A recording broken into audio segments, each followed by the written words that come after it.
Kellie'S Castle is among Malaysia's most famous tourist destinations, yet it retains an air of mystery that seems to only grow bigger with time.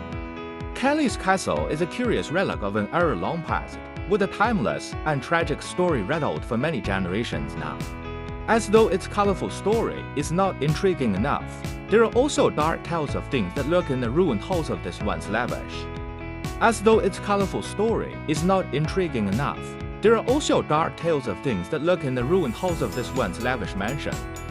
But before delving into tales of the macabre, it would be better to explain the verified facts that are available about Kellie'S Castle. Built in 1910, the mansion was the residence of one William Kellie Smith, a Scottish man who made a fortune as a plantation owner in Malaya. Kellie Smith had arrived in Malaya some 20 years earlier, working as a civil engineer on road projects in Batu, Gajah.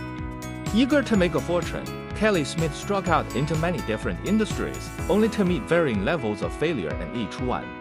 Thankfully for him, investing in rubber plantations proved to be his saving grace, and he would go on to accrue a fortune.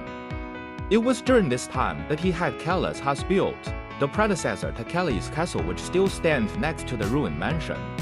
In 1903, Kellie Smith returned to Scotland to bring his sweetheart, Agnes, to Malaya, where they had two children, Helen and Anthony.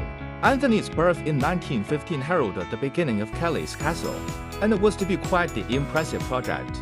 Kellie brought in 70 workers from China, India to work on the mansion, which boasted 4 floors and 14 rooms. It was also meant to be the site of Malaya's first ever lift, with the shaft still visible to this day. In addition to the lift, the mansion was home to several underground tunnels, secret rooms, and hidden stairways, some of which are accessible to tourists today.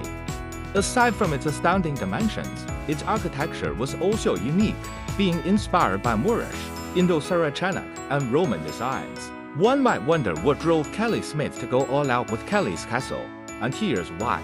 Before he had built his fortune, Kellie Smith was often looked down on and ridiculed by other British landowners in Malaya. Now that he had wealth in hand, the prideful Kellie Smith wished to prove his detractors wrong with his opulent building project. Unfortunately, his critics ended up having the last laugh as Kellie Smith's luck took a downturn once more. Construction of Kellie'S Castle was delayed, with many of the construction workers falling ill courtesy of the 1918 influenza pandemic. Misplaced investments also ended up costing him financially, and more tragically, his health began to fail him. In 1926, while in Lisbon to pick up the lift, he contracted pneumonia and died of his illness at the age of 56.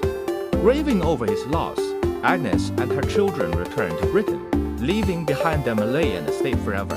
His plantations and estates were sold off to a British company, which had little interest in the half-completed Kellie'S Castle. Hence, for decades afterwards, the mansion was left to rot and crumble amidst the ever-encroaching jungle.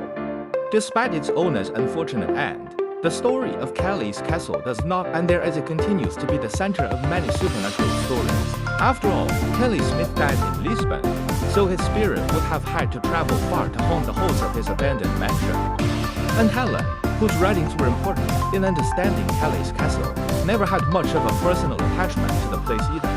Today, the immediate area around Kellie'S Castle has been developed for tourism purposes, with modern facilities catering to hordes of tourists. After years of abandonment, it seems that Kellie'S Castle has finally gained the recognition its owner desired, albeit not so much for its opulence as for its tragic history.